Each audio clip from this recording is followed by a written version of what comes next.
राम राम दोस्तों। कार्तिक पूर्णिमा को हिंदू धर्म का सबसे पवित्र महीना माना जाता है। यूँ तो पूर्णिमा प्रत्येक मास के शुक्ल पक्ष का 15वां दिन होता है, लेकिन कार्तिक मास की पूर्णिमा का बहुत ही महत्व माना गया है। इस दिन हिंदू धर्म में गंगा स्नान की भी परंपरा है। गंगा स्नान करने के पश्चात सूर्य देव को अर्घ्य अवश्य देना चाहिए। मानते हैं कि ऐसा करने से मनुष्य को अपने किए गए पापों से मुक्ति प्राप्त होती है। आइए जानते हैं कार्तिक पूर्णिमा व्रत की कथा क्या है। एक पौराणिक कथा के अनुसार तारकासुर नामक एक राक्षस था।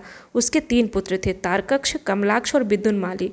तारकासुर बहुत ही बलवान था। उसने धरती व स्वर्ग पर अपना आतंक मचा रखा था, जिससे परेशान होकर देवताओं ने भगवान शिव से उसका अंत करने के लिए प्रार्थना की। उनकी प्रार्थना सुनकर भगवान शिव ने तारकासुर का वध किया। इससे देवता बड़े प्रसन्न हुए, लेकिन उसके 3 पुत्रों को बड़ा दुख। उन्होंने इसका बदला लेने के लिए ब्रह्मा जी की घोर तपस्या की। उनकी तपस्या से प्रसन्न होकर ब्रह्मा जी ने तीनों से वरदान मांगने को कहा। तीनों ने ब्रह्मा जी से अपने अमर होने का वरदान मांगा। ब्रह्मा जी ने अमरता के अलावा कोई दूसरा वरदान मांगने को। इसके बाद उन तीनों ने कुछ देर तक इस पर बहुत विचार किया और फिर ब्रह्मा जी से कहा, आप 3 अलग अलग नगरों का निर्माण, जिसमें सभी बैठकर पूरी पृथ्वी और आकाश में घूम सके। 1000 साल बाद जब हम मिले तो हम तीनों के नगर मिलकर एक हो जाएं। जो देवता तीनों नगरों को एक ही बाढ़ से नष्ट करने की क्षमता रखता हो, वही हमारी मृत्यु का कारण बने। उन सब की नज़र में यह एक असंभव कार्य था। उन्हें वह वरदान ब्रह्मा जी के निर्देशानुसार मैं दानव ने उनके लिए 3 नगरों की स्थापना की।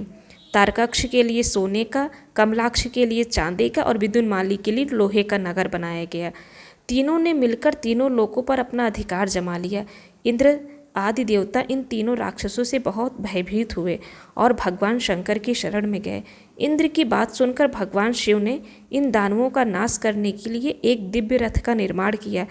इस दिव्य रथ की हर एक चीज़ देवताओं से बनवाई गई थी। चंद्रमा और सूर्य से पहिए बने, इंद्र, वरुण, यम और कुबेर रथ के 4 घोड़े बने, हिमालय धनुष बने और शेषनाग प्रत्यंचा बने। भगवान शिव खुद बाढ़ बने और बाढ़ की नोक अग्निदेव स्वयं बने। इस दिव्य रथ पर भगवान शिव स्वयं सवार हुए। देवताओं से बने इस रथ और तीनों भाइयों के बीच भयंकर युद्ध हुआ।